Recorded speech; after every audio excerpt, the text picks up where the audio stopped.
నమస్కారం ఘంటారావానికి స్వాగతం. ముందుగా ప్రధాన అంశాలు.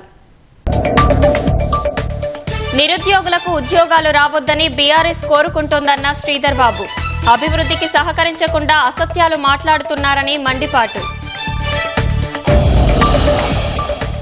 కేసీఆర్ పాలనను సీఎం పిలిచిన అతిథులే ప్రశంసించారన్న హరీష్ రావు. రాజకీయాల కోసం రాష్ట్రం పరువు తీయొద్దని వ్యాఖ్య. హైదరాబాద్ రాయదుర్గం ప్రైవేట్ హాస్టల్లో డ్రగ్స్ దందా. ఇద్దరు సరఫరాదారులు, 3 వినియోగదారులు అరెస్ట్.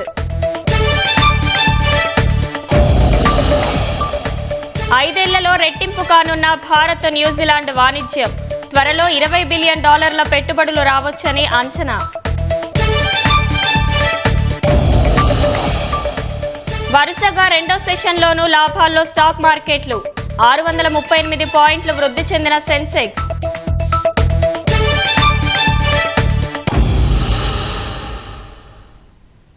పాలమూరు ప్రాజెక్టును కూర్చివేసుకుని కట్టిస్తా అని చెప్పిన కేసీఆర్ ఇప్పుడు రాష్ట్ర ప్రభుత్వంపై విమర్శలు చేయటమేంటని పాలమూరు జిల్లాకు చెందిన మంత్రి జూపల్లి కృష్ణారావు, వాకిటి శ్రీహరి ప్రశ్నించారు. మరో మంత్రి పొన్నం ప్రభాకర్ తో కలిసి గాంధీభవన్లో ఏర్పాటు చేసిన మీడియా సమావేశంలో కేసీఆర్ పై జూపల్లి, వాకిటి శ్రీహరి ధ్వజమెత్తారు. నీటి కేటాయింపులు, అనుమతులు లేకుండా ప్రాజెక్టు ఎలా అంకితమిస్తారని ప్రశ్నించారు. తోలు తీస్తామంటూ కేసీఆర్ హెచ్చరించడాన్ని మంత్రి పొన్నం ప్రభాకర్ ఖండించారు.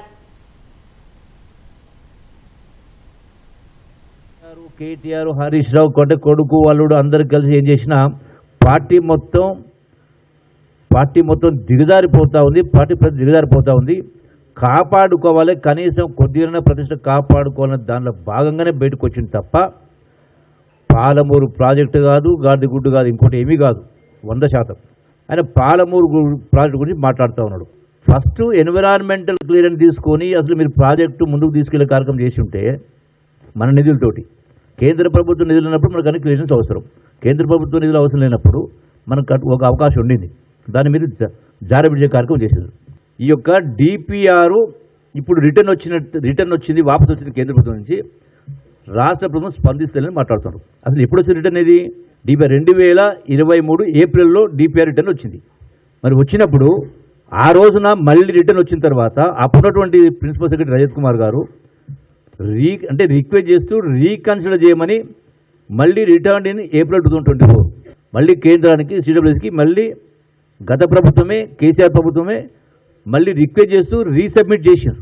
మరి మీ సందర్భంలో ఎందుకు రిటర్న్ వచ్చింది? 2014 అధికారం వచ్చిండ్రు.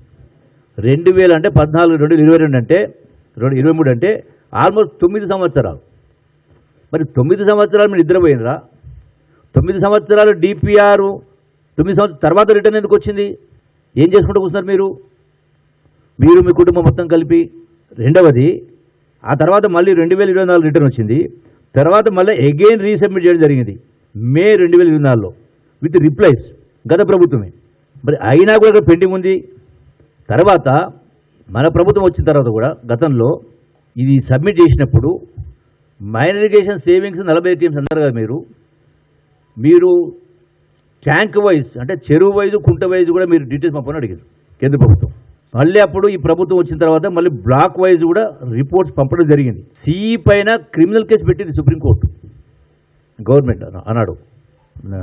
ఎన్జిటి మన చీఫ్ ఇంజనీర్ పైన క్రిమినల్ కేసు పెట్టిండ్రు. 400 కోట్ల పెనాల్టీ ఇంపోజ్ చేశారు. మరి మీరు ఇవన్నీ కూడా ఈ రోజున మీరు చెయ్యని పనులు మీరు చెయ్యకుండా మళ్ళీ ఈ ప్రభుత్వం చేయనట్టుగా మాట్లాడడం అనేది చాలా దుర్మార్గమైనటువంటి పరిస్థితి. రాగానే ప్రజలను ఆకర్షించుకోవడానికి అబ్బో మళ్ళీ వచ్చిండు తోలు తీసుకురావడం అంటే ఏమన్నా మేము పూర్తిగా it's democracy, the beauty of democracy. మేము డెమోక్రసీలో ప్రతిపక్ష బాధ్యత గల నాయకుడికి గౌరవం ఇచ్చి శాసనసభకు రమ్మంటున్నాం. శాసనసభలో నిన్న కూడా గౌరవ ముఖ్యమంత్రి గారు చెప్పారు.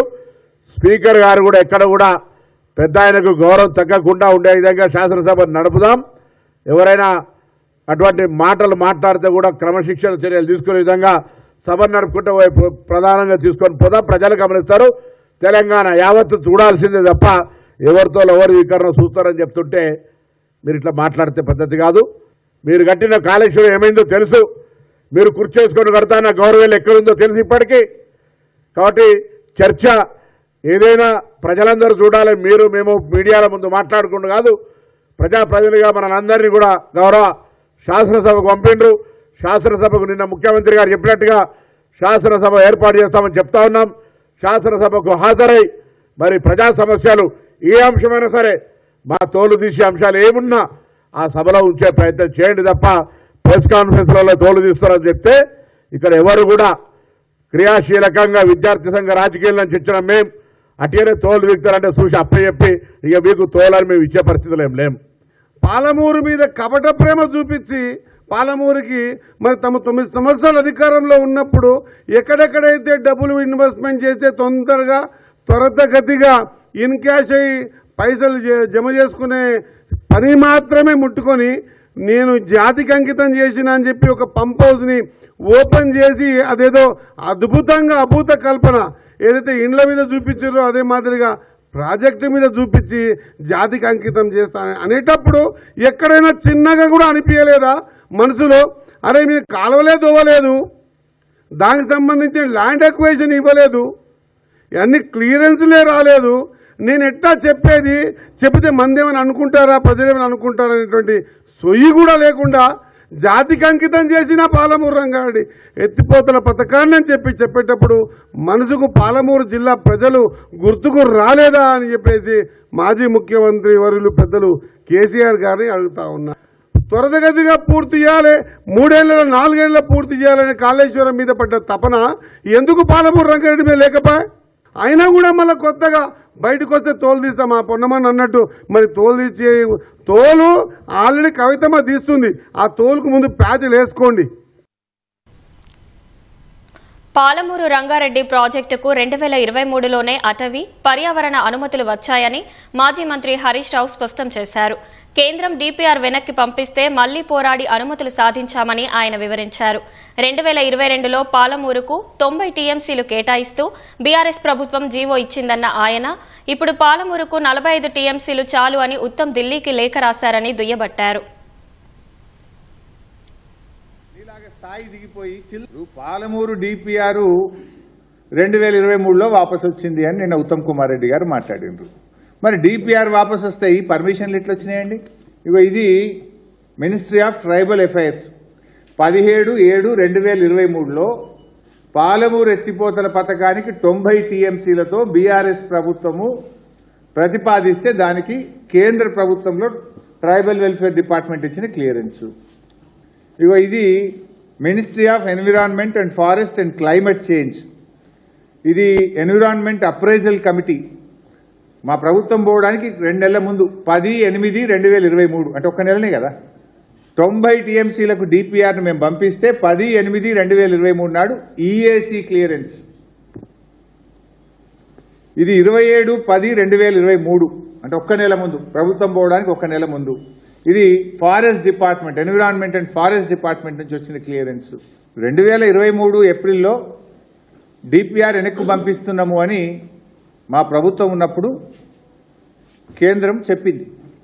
చెప్పిన వెంటనే 2 రోజుల లోపలనే ఆనాటి మా ఇరిగేషన్ సెక్రటరీ రజత్ కుమార్ గారు లేఖ రాసి ఢిల్లీకి పోయి మీరు వెనక్కు పంపొద్దు అని ఒత్తిడి పెంచి పోరాడి కేసీఆర్ గారు స్వయంగా నీటిపారుదల మంత్రితో మాట్లాడి ఆ డిపిఆర్ యొక్క ఈ ప్రాసెసింగ్ కంటిన్యూ చేసినాం, అనుమతులు సాధించినాం. మేము ఎన్ని అనుమతులు సాధించినాము? పాలమూరు రంగారెడ్డికి 7 అనుమతులు బీఆర్ఎస్ ప్రభుత్వం సాధించింది. ఇంకొకటో రెండో తెస్తే అయిపోతుంది.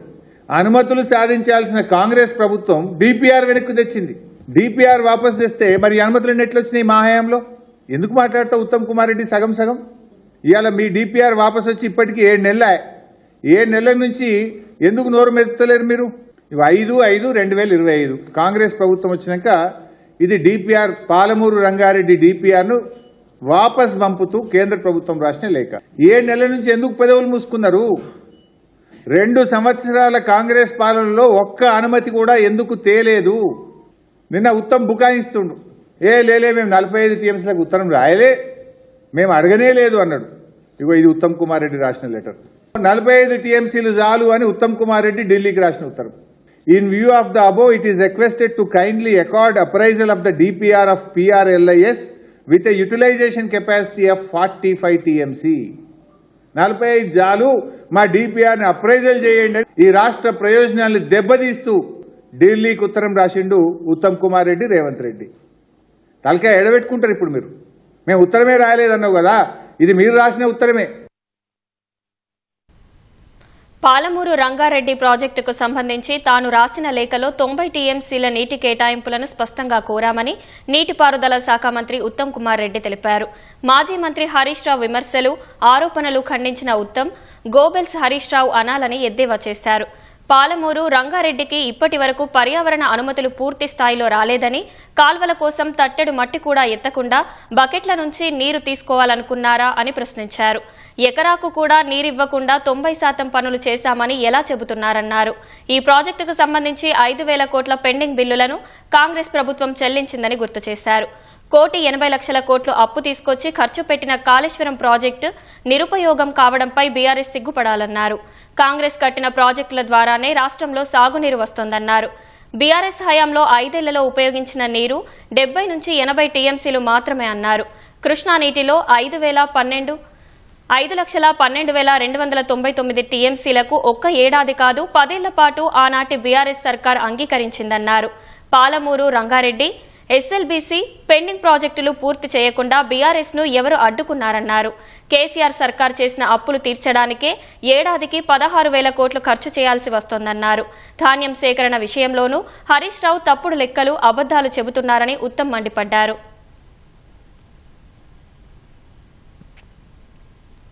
అధికారం కోల్పోయిన నైరాశ్యంలో కేసీఆర్ నోరుకొచ్చిన అబద్దాలు మాట్లాడుతున్నారని తెలుగుదేశం సీనియర్ నేత బక్కని నరసింహులు విమర్శించారు.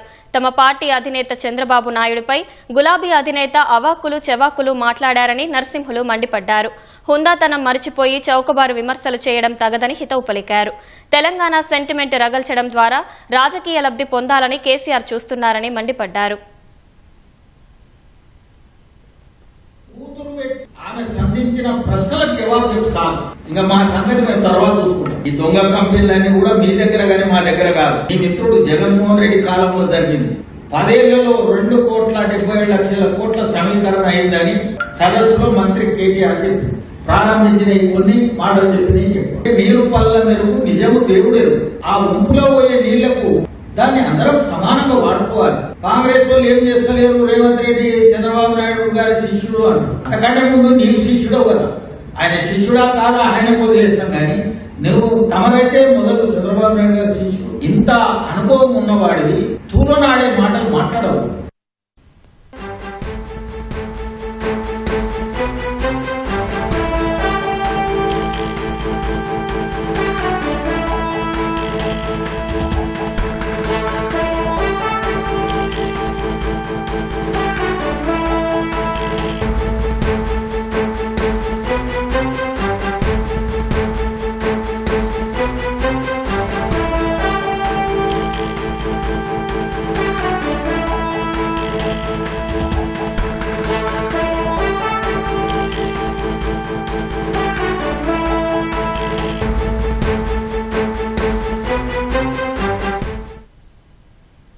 జీహెచ్ఎంసీ డివిజన్ల పునర్విభజన పిటిషన్పై జోక్యం చేసుకోలేమన్న హైకోర్టు స్పష్టం చేసింది. పూర్తి వివరాలను మా ప్రతినిధి శ్రీకాంత్ను అడిగి తెలుసుకుందాం. శ్రీకాంత్, చెప్పండి, జీహెచ్ఎంసీ డివిజన్ల పునర్విభజన పిటిషన్పై హైకోర్టు ఏమంది? జీహెచ్ఎంసీ ఇటీవల పరిపాలన సౌలభ్యంగా డివిజన్ దాదాపు 300 డివిజన్లు ఏర్పాటు చేస్తూ నిర్ణయం తీసుకుని ఈ మేరకు జీవో కూడా జారీ చేసింది. అయితే ఉన్న 150 అంటే ఇదివరకే 150 డివిజన్లు ఉన్నాయి. దానికి అదనంగా మొత్తం సమీపంలో ఉన్న 120 దాదాపు 27 మున్సిపాలిటీలకు మొత్తం విలీనం చేస్తూ జీహెచ్ఎంసీలు విలీనం చేస్తూ మొత్తం 300 డివిజన్లు ఏర్పాటు చేసింది. దానికి పునర్విభజన అంటే 300 డివిజన్లు ఏర్పాటు అయ్యాక మొత్తం దానికి డివిజన్ల పునర్విభజన కోసం కూడా ప్రిలిమినరీ అంటే ప్రాథమిక నోటిఫికేషన్ జారీ చేసింది. దానికి సంబంధించి ఈ మొత్తం అంటే కొన్ని అభ్యంతరాలు దాఖలయ్యాయి. దీనికి సంబంధించి ఆ జిహెచ్ఎంసీ అధికారులకు ఇప్పటికి కూడా అభ్యంతరాలు ఇచ్చారు. ఎందుకంటే డిహెచ్ఎంసీ పునర్విభజనలో భాగంగా ఉన్న డివిజన్లను పునర్విభజన చేయడం, కొత్త వాటిని కలపడం, ఈ విధంగా మొత్తం పునర్విభజన చేస్తున్నారు. దానికి సంబంధించి ప్రాథమిక అభ్యంతరాలు ఉంటే చెప్పాలని కూడా జిహెచ్ఎంసీ ఇదివరకే ప్రాథమిక నోటిఫికేషన్ జారీ చేసింది. దానికి సంబంధించిన గడువు కూడా ముగిసింది. అయితే ప్రాథమికంగా పునర్విభజనకు సంబంధించి సరైన ప్రమాణాలు పాటించలేదని చెప్పి దాదాపు 80కి పైగా పిటిషన్లు కూడా దాఖలయ్యాయి. దీనిపైన జస్టిస్ విజయసేన్ రెడ్డి విచారణ చేపట్టారు. అయితే దీనికి సంబంధించి పిటిషనర్ తరపున న్యాయవాదులు వాదన వినిపించారు. ఎందుకంటే దీని ప్రధానంగా పునర్విభజనలో భాగంగా భౌగోళిక స్వరూపాన్ని పరిగణలోకి తీసుకోలేదు, అంతేకాకుండా జనాభాను కూడా పరిగణలోకి తీసుకోలేదు. సాధారణంగా భౌగోళికంగా ఒక డివిజన్ ను పునర్విభజన చేసినప్పుడు భౌగోళిక సరిహద్దులు కూడా పరిగణలోకి తీసుకోవాలి. కానీ ఆ రహదారులు కానీ లేకపోతే నాళాలు అవన్నీ పరిగణలోకి తీసుకోకుండా ఒక డివిజన్ లో ఉన్న జనాభాను పక్క డివిజన్ లోకి పునర్విభజనలో భాగంగా పక్క డివిజన్ లో కలిపారు. సరిహద్దును కూడా పరిగణలోకి తీసుకోలేదు. అంతేకాకుండా డివిజన్ మధ్య జనాభా మధ్య తేడా 10% కంటే ఎక్కువ మించవద్దు, కానీ దాన్ని కూడా పరిగణలోకి తీసుకోలేదు. అంతేకాకుండా ఇవి మొత్తం మ్యాప్ ను కూడా అంటే వివరాలు ఏవి కూడా అందుబాటులో ఉంచలేదు. దీనివల్ల అంటే ఏ డివిజన్లు దేని పరిధిలోకి వస్తాయనే దానికి సంబంధించి సరైన సమాచారం కూడా లేకుండా పోయింది అని చెప్పి కూడా పిటిషన్ తరపు న్యాయవాదులు వాదన వినిపించారు. దాదాపు సుప్రీంకోర్టు తీర్పుల ప్రకారం ఇది విరుద్ధం అని చెప్పి కూడా పిటిషన్ తరపు న్యాయవాదులు వాదన వినిపించారు. కానీ అన్ని అంశాలను పరిగణలోకి తీసుకొని పునర్విభజన చేశామని చెప్పి కూడా దీనికి సంబంధించి ఇప్పటికే అభ్యంతరాల స్వీకరించడం కూడా పూర్తయిపోయింది అని చెప్పి కూడా ప్రభుత్వం తరపున అడ్వకేట్ జనరల్ వాదన వినిపించారు జిహెచ్ఎంసీ తరపున. అయితే ఇది ఈ తరహా పిటిషన్లే గత వారం కూడా దాఖలయ్యాయి. గత వారం దాఖలైనప్పుడు ఇదే జస్టిస్ విజయసేన్ రెడ్డి విచారణ నిర్వహించినప్పుడు పిటిషనర్లకు మాత్రం అంటే జిహెచ్ఎంసీకి సంబంధించి పునర్విభజనలో భాగంగా డివిజన్ల పునర్విభజనకు సంబంధించిన మ్యాప్ వివరాలు, జనాభా వివరాలు అందుబాటులో ఉంచాలని చెప్పి కూడా ఆదేశాలు జారీ చేశారు. అదే సింగిల్ బెంచ్ నిర్ణయాన్ని జిహెచ్ఎంసీ డివిజన్ బెంచ్లు సవాల్ చేయడంతో డివిజన్ బెంచ్ సింగిల్ బెంచ్ ఇచ్చిన ఆర్డర్స్ రద్దు చేసి అందులో సవరించింది. అంటే అధికారిక వెబ్సైట్ లో కాకుండా ఎవరెవరైతే పిటిషన్ దాఖలు చేశారో ఆ పిటిషన్లకు మాత్రమే అందుబాటులో ఉంచాలి. జిహెచ్ఎంసీ పునర్విభజనకు సంబంధించిన మ్యాప్ కానీ దానికి సంబంధించిన జనాభా కానీ పిటిషనర్లకు ఇవ్వాలని చెప్పి ఆదేశాలు జారీ చేసింది. దానికి సంబంధించి ఆ పిటిషన్ల సందర్భంగా ఆ పిటిషనర్లందరూ కూడా తమ అభ్యంతరాలను జిహెచ్ఎంసీ చెప్పారు. కానీ ఈ రోజు దాఖలైన 80 పైగా దాదాపు 80 పిటిషన్లు దాఖలయ్యాయి. పిటిషన్లు ఇదే ఒక్కొక్కరు ఒక్కొక్క వార్డు వాళ్ళ డివిజన్ కి సంబంధించి ఈ విధంగా అభ్యంతరాలు లేవనెత్తారు. భౌగోళికంగా సరిగ్గా విభజించలేదు, అంతేకాకుండా జనాభాను పరిగణలోకి తీసుకోలేదు, అంతేకాకుండా వివరాలకు కూడా ఏమీ చెప్పలేదని చెప్పి ఈ పిటిషన్లపై విచారణ చేపట్టిన జస్టిస్ బి విజయసేన్ రెడ్డి ఈ పిటిషన్ అన్నింటినీ కొట్టువేశారు. ఎందుకంటే ఇప్పటికే జిహెచ్ఎంసీ పునర్విభజనకు సంబంధించిన ప్రక్రియ అభ్యంతరాలు స్వీకరించే ప్రక్రియ కూడా పూర్తయిపోయింది. ఇచ్చిన గడువు కూడా ముగిసింది. ప్రస్తుతం ఇందులో జోక్యం చేసుకోలేమని చెప్పి కూడా చెప్తే హైకోర్టు 80కి పైగా పిటిషన్ అన్నింటిని కూడా కొట్టేస్తూ తీర్పు వెలువరించింది. రమ్య, ధన్యవాదాలు శ్రీకాంత్.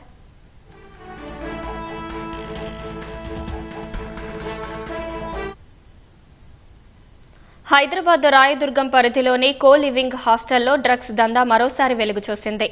అంజయ్య నగర్లోని కోలివ్ గెర్నట్ పీజీలో డ్రగ్స్ దందా సాగుతున్నట్లు సమాచారం అందుకున్న ఎస్ఓటీ పోలీసులు తనిఖీలు నిర్వహించారు.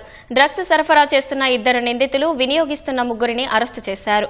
నిందితుల నుంచి 12 గ్రాముల ఎండీఎంఏ, 7 గ్రాముల ఓజీ కుష్, 6 ఫోన్లు స్వాధీనం చేసుకున్నారు. సరఫరాదారులను ఏపీకి చెందిన డ్రగ్ పెడ్లర్లు వంశీ దిలీప్, బాలప్రకాష్ గా గుర్తించారు. వినియోగదారులను హైదరాబాద్ కు చెందిన మణికంఠ, రోహిత్, తరుణ్ గా గుర్తించారు. వారికి డ్రగ్స్ టెస్ట్ నిర్వహించిన ఎస్ఓటీ పోలీసులు రాయదుర్గం పోలీసులకు అప్పగించారు.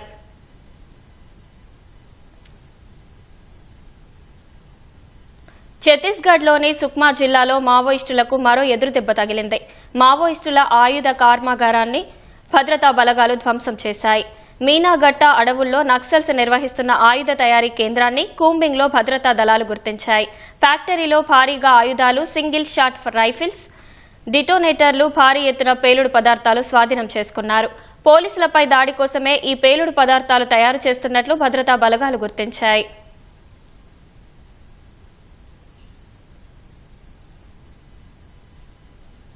ఈ ఏడాది రాచకొండ కమిషనరేట్ పరిధిలో 78% కేసులు పరిష్కారమయ్యాయని సిపి సుధీర్ బాబు తెలిపారు. రాచకొండ కమిషనరేట్ వార్షిక నేర నివేదికను సిపి సుధీర్ బాబు విడుదల చేశారు. ఈ ఏడాది కమిషనరేట్ పరిధిలో మొత్తం 33,040 కేసులు నమోదైనట్లు తెలిపారు. డ్రగ్స్ రవాణా చేస్తున్న 495 మందిని అరెస్టు చేసి వారి నుంచి 20 కోట్ల రూపాయలు విలువ చేసే మాదక ద్రవ్యాలు స్వాధీనం చేసుకున్నట్లు వెల్లడించారు. సైబర్ నేరాలకు సంబంధించి 3,734 కేసులు నమోదయ్యాయని, 6,188 మంది సైబర్ నేరగాళ్లను అరెస్టు చేసినట్లు తెలిపారు. 61,852 కేసులు రిపోర్ట్ అయితే దాంట్లో 21,056 కేసులను మేము ఆల్రెడీ డిస్పోజ్ ఆఫ్ చేశాము. దాంట్లో 78% డిస్పోజల్ రేట్ మనం అచీవ్ చేయగలిగాం. మనం ఈ సంవత్సరం ఎన్బిడబ్ల్యూ ఫ్రీ కమిషనరేట్ గా రాచకొండను తీర్చిదిద్దాం. దాంట్లో 4,121 ఎన్బిడబ్ల్యూస్ మనం ఎక్స్క్యూట్ చేయడం జరిగింది. విత్ దిస్ జీరో ఎన్బిడబ్ల్యూ ఉన్నటువంటి కమిషనరేట్ గా మనము గుర్తించడం జరిగింది. 55 మంది నేరస్తులకు 31 లైవ్ కన్విక్షన్స్ సాధించడం జరిగింది. This is the first in the state, maybe one of the best in the country also, because we have to get the information from other states also, but we topped the state with 31 live convictions. We have secured 20 years imprisonments in 12 cases. 17 accused were convicted in one case of Addaguduru police station. 3,734 cases cyber crime related cases కూడా ఉన్నాయి మనం report అయిన మొత్తం cases లో. ఈ సంవత్సరము మనము 14,507 FIR cases and 44,742 e petty cases ని లోక్ అదాలత్ ద్వారా డిస్పోజ్ చేయగలిగాం. NBW is also 20 crores 1 lakh rupees మనము ఈ కౌంటర్ బాండ్ ఉన్నటువంటి వర్త్ ఉన్నటువంటి వీటిని సీజ్ చేయడం జరిగింది. 495 అక్యూజ్ మనం అరెస్ట్ చేశాం. వీళ్ళు మన దగ్గరే కాకుండా మన తెలంగాణ రాష్ట్రంలోనే కాకుండా 322 మంది తెలంగాణ రాష్ట్రం తీసుకున్నాం. అలానే అదర్ స్టేట్స్ నుంచి 172 మందిని మనం తీసుకున్నాం. అదర్ కంట్రీ నుంచి కూడా ఒక అక్యూజ్ మనం ఇందులో అరెస్ట్ చేసి వీళ్ళపైన షీట్స్ కూడా ఓపెన్ చేయడం జరిగింది. కేంద్ర విపత్తు నిర్వహణ సంస్థ రాష్ట్ర ప్రభుత్వం ఆధ్వర్యంలో వరదలు, విపత్తుల నుంచి ప్రాణాలను ఎలా రక్షించుకోవాలో తెలుపుతూ రాష్ట్రంలోని 8 జిల్లాల్లో మాక్ డ్రిల్ను నిర్వహించారు. Hyderabad necklace road view point వద్ద విపత్తు, వరదల ఘటనపై మాక్ ఏకర్స్ సైజ్ కార్యక్రమం నిర్వహించారు. ఈ కార్యక్రమానికి ముఖ్య అతిథిగా national disaster management authority member Sudheer Behra హాజరయ్యారు. హైడ్రా, ఆరోగ్య, విద్యుత్, అగ్నిమాపక సిబ్బందితో పాటు పలు శాఖల సిబ్బంది ఈ మాక్ డ్రిల్లో పాల్గొన్నారు. మహబూబ్ నగర్ జిల్లా జడ్చర్లలోని ప్రభుత్వ వైద్యశాలలో పోలీస్, అగ్నిమాపక, రెవెన్యూ, ఎన్డీఆర్ఎఫ్తో పాటు వైద్యశాఖ అధికారులు కార్యక్రమాన్ని నిర్వహించారు. వరంగల్లోని చిన్నవడ్డపల్లిలో వరదల వేళ ప్రజలను రక్షించడానికి వివిధ శాఖల సిబ్బంది ఎలా శ్రమిస్తారో మాక్ డ్రిల్ రూపంలో చూపించారు. ఈ డ్రిల్లో విద్యుత్, రెవెన్యూ, వరంగల్ మహానగర పాలక సిబ్బంది తమ బాధ్యతలు కళ్లకు కట్టినట్టుగా ప్రదర్శించారు. నిర్మల్లోని జీఎన్ఆర్ కాలనీలో ఎన్డీఎంఏ, ఎస్డీఆర్ఎఫ్ సంయుక్తంగా మాక్ ఎక్సర్సైజ్ చేశారు. ఈ మాక్ ఎక్సర్సైజ్ జిల్లా కలెక్టర్ అభిలాష అభినవ్ పర్యవేక్షణలో జరిగింది. ఆదిలాబాద్ జిల్లా బేల వ్యవసాయ మార్కెట్ యార్డులో నెల రోజులుగా సోయా కొనుగోలు నిర్వహించకపోవడంతో ఆగ్రహించిన రైతులు తలపెట్టిన బేలా బంద్ విజయవంతమైంది. ఉదయం నుంచి మధ్యాహ్నం వరకు రైతులంతా 353 జాతీయ రహదారిపై బైఠాయించడంతో రాకపోకలకు తీవ్ర అంతరాయం ఏర్పడింది. అఖిలపక్షం ఆధ్వర్యంలో చేపట్టిన ఆందోళనకు నాయకత్వం వహించిన భాజపా రాష్ట్ర నాయకురాలు సుహాసిని రెడ్డి అధికారుల తీరుపై తీవ్రస్థాయిలో మండిపడ్డారు. రైతుల నుంచి సోయా కొనుగోలు చేయని అధికారులు వ్యాపారుల నుంచి కొనుగోలు చేస్తున్నారని ఆమె ఆరోపించారు. పోలీసుల జోక్యంతో ఆందోళన విరమించిన రైతులు సోయా కొనుగోలు చేయకపోతే దశలవారీ ఉద్యమం చేపట్టాలని నిర్ణయించారు. కావాలని చేసుకున్నది కాదు. పంట కోత సమయంలో కూడా వర్షాలు పడి పంట నష్టపోయింది, నాణ్యత తగ్గింది. మరి ఈ నాణ్యత తగ్గినందుకు రైతు బాధ్యుడా? మరి ప్రభుత్వం ఆలోచించాల్సిన అవసరం ఉన్నది. ఎందుకంటే ఈ రోజు పక్క రాష్ట్రం ఆంధ్రప్రదేశ్ లో చంద్రబాబు నాయుడు గారు తడిసిన ధాన్యాన్ని ఎంత తడిసినా గానీ దాన్ని పూర్తిగా కొనుగోలు చేస్తున్నాడు. మనం ఈ రోజు రైతులందరము ఒక్కటిగా ఉంటే మరి మన జిల్లాలో ఉన్న ఈ సమస్య మరి ఈనాడు బేలా బంద్ ద్వారా రాష్ట్ర ప్రభుత్వానికి మనం హెచ్చరించాల్సిన అవసరం ఉన్నది. ఎట్టి పరిస్థితుల్లో సోయాబీన్ రైతు యొక్క పంటను మరి నాణ్యతను దృష్టిలో పెట్టుకోకుండా బేషరతుగా సోయాబీన్ ప్రతి గింజ కొనాలని చెప్పి మేము డిమాండ్ చేస్తున్నాం. సింగరేణి సంస్థ తమ భూములతో పాటు ఇళ్లను కూడా తీసుకోవాలని చూస్తుందని పెద్దపల్లి జిల్లా బుధవారంపేట గ్రామస్తులు ధర్నా నిర్వహించారు. తమ గ్రామాన్ని స్వాధీనం చేసుకున్న తర్వాతే వ్యవసాయ భూములు తీసుకోవాలని రహదారిపై ధర్నా చేపట్టి అధికారులను అడ్డుకున్నారు. సింగరేణి సంస్థ అర్జీ-3 OC2 విస్తరణలో భాగంగా 2012లో 708 ఎకరాల భూమికి అవార్డు పాస్ చేశారని తెలిపారు. కానీ 2 సంవత్సరాల క్రితం సింగరేణి అధికారులు ఆ భూములు వద్దని అవార్డు రద్దు చేసేయడంతో 8 సంవత్సరాల నుంచి రైతు బంధు, రైతు బీమా పథకాలకు నోచుకోలేదని వారు ఆవేదన వ్యక్తం చేశారు. ఇప్పుడు మళ్లీ 532 ఎకరాల భూమికి అవార్డు పాస్ చేసి తమ గ్రామంలోని కొన్ని ఇళ్లకు నెంబర్లు వేస్తూ తమ గ్రామాన్ని నిర్వీర్యం చేయాలని చూస్తున్నారని మండిపడ్డారు.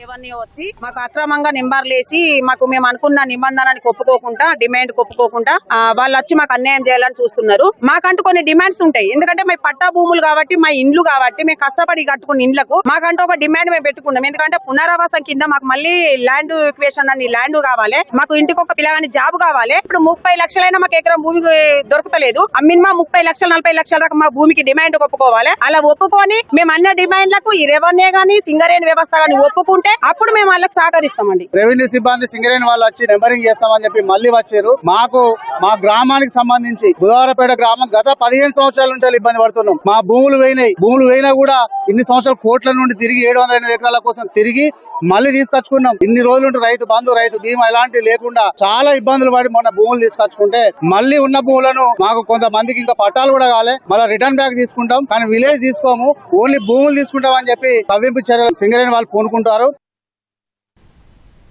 అమెరికా ఫెడరల్ రిజర్వ్ వడ్డీ రేట్లు తగ్గిస్తుందనే అంచనాల మధ్య ప్రపంచ మార్కెట్లు లాభాల్లో కొనసాగిన వేళ దేశీయ స్టాక్ మార్కెట్లు అదే బాటలో పయనించాయి. FIIల కొనుగోళ్ల మద్దతుతో గత సెషన్లో 447 పాయింట్లు పెరిగిన సెన్సెక్స్ ఇవాళ మరో 638 పాయింట్లు ఎగబాకింది. క్రితం ముగింపు కంటే 217 పాయింట్ల ఎగువన ఈ ఉదయం 85,146 పాయింట్ల వద్ద BSE సూచీ ప్రారంభమైంది. మొదటి నుంచి కొనుగోళ్ల జోరుతో 85,146 పాయింట్లే ఇవాల్టి కనిష్ట స్థాయి కాగా ఒక దశలో 85,601 పాయింట్ల గరిష్ట స్థాయికి చేరింది. చివరకు 85,567 పాయింట్ల వద్ద స్థిరపడింది. జాతీయ స్టాక్ ఎక్స్చేంజ్ సూచీ నిఫ్టీ 206 పాయింట్లు పెరిగి 26,172 వద్ద ముగిసింది.